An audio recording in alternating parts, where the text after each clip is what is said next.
سورۃ الانفال آیت نمبر 59-60 یہ آج کا ہمارا سبق ہے۔ بدر کے موقع پہ مشرکین میں سے کچھ تو ہلاک ہو گئے اور کچھ مسلمانوں کی قید میں آ گئے اور کچھ بھاگ نکلے۔ 70-72 مرے ہیں اور 70-72 قید میں آئے ہیں۔ یہ تقریباً کوئی 150 کے لگ بھگ لوگ کام آ گئے، لیکن بقایا بچ کے نکل گئے۔ ان کے بارے میں اللہ تبارک و تعالی فرما رہے ہیں وَلَا يَحْسَبَنَّ الَّذِينَ كَفَرُوا سَبَقُوا، اور ہرگز گمان نہ کرے وہ لوگ جنہوں نے کفر کیا سبقوا، اور جو بچ نکلے ہیں۔ سبقت کے اصل معنی ہوتے ہیں آگے نکلنا، یعنی جو تم لوگوں سے نکل گئے آگے اور تمہارے ہاتھ نہیں آئے، وہ یہ گمان نہ کرے انہم لا یعجزون کہ وہ بچ نکلے ہیں۔ آج بچ نکلے ہیں، اگلی لڑائی میں یہ سامنے آئیں گے تو یہ بچ نہیں نکلیں گے۔ انہم لا یعجزون، اس لیے کہ وہ عاجز نہیں کر سکتے ہیں اللہ کو۔ انہم لا یعجزون اللہ، واللہ تبارک و تعالیٰ کو عاجز۔ اچھا، اس آیت میں میرے اور آپ کے لیے بھی ایک بہت بڑا سبق ہے۔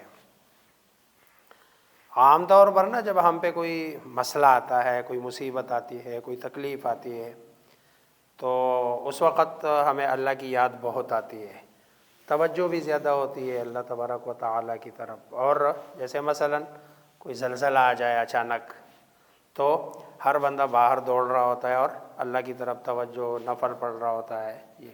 لیکن جیسے ہی زلزلہ یا وہ جو صورتحال ہے جس سے بندہ دو چار ہوتا ہے، وہ صورتحال ختم ہو جاتی ہے نا، تو بندہ کہتا ہے کہ ایسے سمجھتا ہے کہ بس اب میرا اللہ کچھ نہیں کر سکتا۔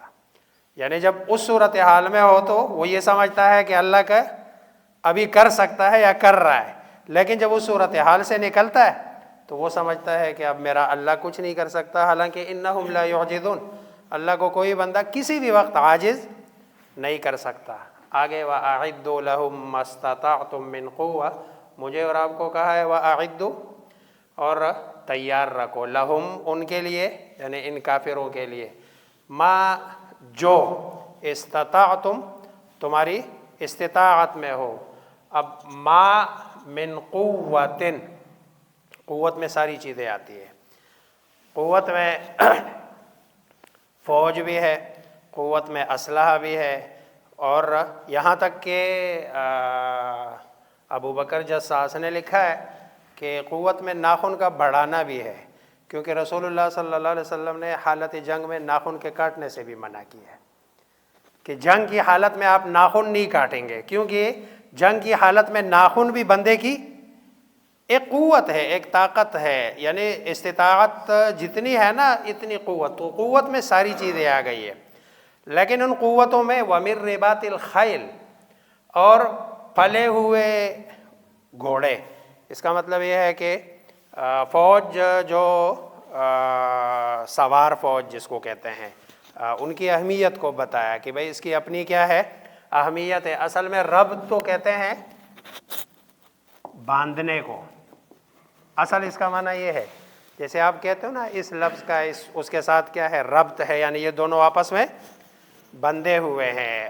اسی طرح جو ہے نا رباط چوکیدار کو بھی کہتے ہیں، کیونکہ چوکیدار کی وجہ سے بھی ساری چیزیں کیا ہوتی ہے بند ہوتی ہے، یعنی حفاظت میں ہوتی ہے۔ اور جو گھوڑا بندھا ہوا ہوتا ہے گھر میں تو اس کا مطلب ہے بندہ اس کو کیا کر رہا ہے پال رہا ہے۔ وَمِن رِبَاطِ الْخَيْلِ، اور گھوڑے تُرْهِبُونَ بِهِ عَدُوَّ اللَّهِ، تاکہ تم ڈراؤ بِهِ اس ماں کے ذریعے سے، یہ بِهِ کا مرجع ماں ہے، مَا اسْتَطَعْتُم مِّن قُوَّةٍ، اس کے ذریعے سے عدو اللہ، اللہ تبارک و تعالیٰ کے دشمن کو، وعدوکم، اور اپنے دشمن کو۔ اچھا، یہ عدو اللہ وعدوکم، تمہارا دشمن وہ ہے جو اللہ کا دشمن ہے۔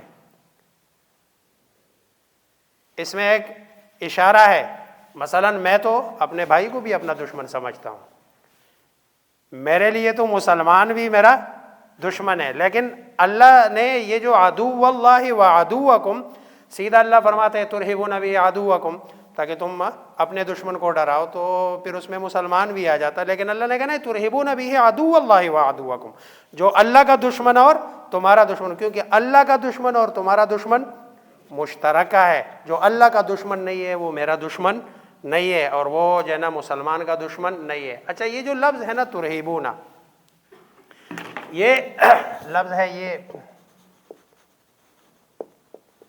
یہ ایک لفظ ہے، یہ اصل میں رہب ہے، اس کا روٹ.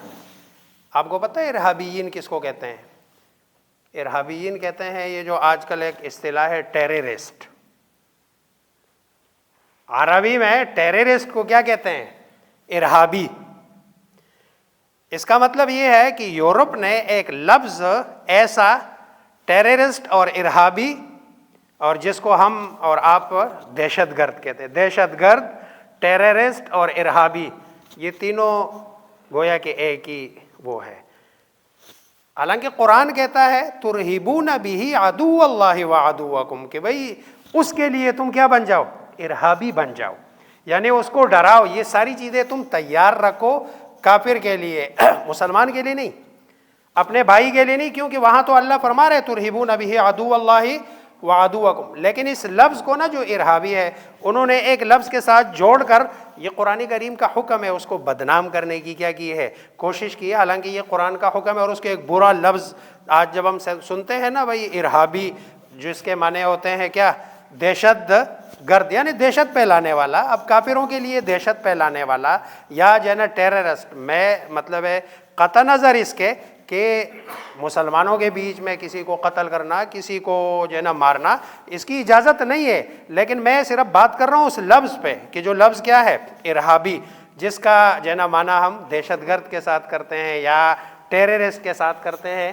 اس کا عربی میں یہی معنی ہے ترہبون، یعنی ارہابی جس کو کہتے ہیں. حالانکہ اللہ کہتے نہیں تم کافروں کے لیے کیا بن جاؤ؟ ارہابی بن جاؤ، ان کو ڈراؤ جو تمہارا دشمن ہے اور تمہارے رب کا دشمن ہے. کس کے ذریعے سے؟ اسلحے کے ذریعے سے، قوت کے ذریعے سے. یہ تو وہ ہے.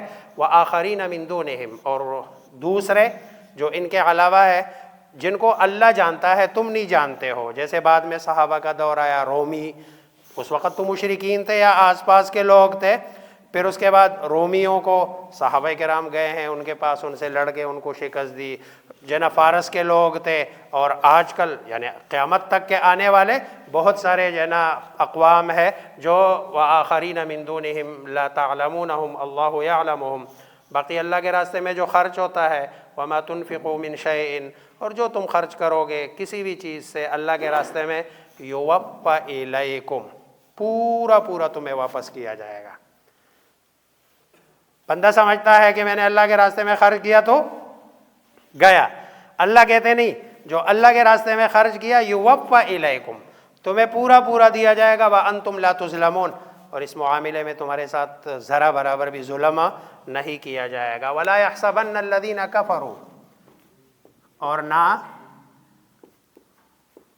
گمان کرے ہرگز وہ لوگ جنہوں نے کفر کیا، سبقو، کہ وہ بچ نکلے، وہ آگے بڑھ گئے. انہم لا یعجزون، بے شک وہ نہیں عاجز کر سکتے. کس کو؟ اللہ کو. وَأَعِدُّوا لَهُمْ، اور تیار رکھو، لہم، ان کے لیے، مستطعتم، جو تمہاری استطاعت ہو، من قوت، قوت سے. ایک حدیث ہے رسول اللہ صلی اللہ علیہ وسلم کی، الا ان القوت الرمی، یہ اس دور کی. آپ صلی اللہ علیہ وسلم فرماتے ہیں کہ قوت کس میں ہے؟ تیر اندازی میں ہے. کیونکہ لڑائی جو دو بدو ہوتی ہے نا، اس میں نقصان کا اندیشہ زیادہ ہوتا ہے. جو بندہ دور سے لڑتا ہے اس میں نقصان کا اندیشہ کم ہوتا ہے. اور دور کی لڑائی میں آپ کے پاس اتنی چیزیں ہونی چاہیے کہ آپ دور سے لڑائی لڑ سکے. اس زمانے میں تیر تھے، آج کل کے زمانے میں توپ ہونے چاہیے، آپ کے پاس جنگی جہاز ہونے چاہیے، آپ کے پاس ایٹم ہونا چاہیے. یہ جو ہم بچے ہوئے ہیں، یہ ایک ایٹم ہے جو اس وقت ہماری طاقت ہے، قوت ہے، اللہ تبارک و تعالیٰ نے ہمیں نصیب کی ہے، اس کی وجہ سے ہم جو ہے نا بچے ہوئے ہیں۔ اگر یہ طاقت ہمارے پاس نہ ہوتی تو باقی تو کچھ نہیں ہمارے پاس، تو یہ قوت ہے جو ہونی چاہیے۔ وَمِن رِبَاطِ الْخَيْلِ، اور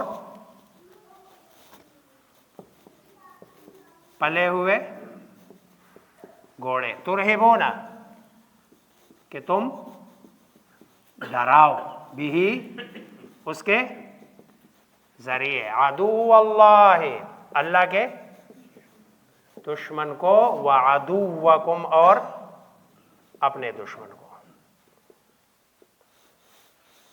میں پھر بتا رہا ہوں کہ یہ عدو اللہ وعدوکم کی ترتیب یہ بتا رہی ہے کہ مسلمان کے لیے دشمن وہی ہے کہ جو اللہ کا دشمن ہے۔ مسلمان کے لیے اپنی دشمنی کی بنیاد پر اسلحے کا جمع کرنا اور اسلحے اپنی قوت بنانا، اس لیے کہ میں کسی اپنے مسلمان بھائی کو قتل کروں گا، یہ درست نہیں ہے، اور یہ اسلوب قرآن بتا رہا ہے۔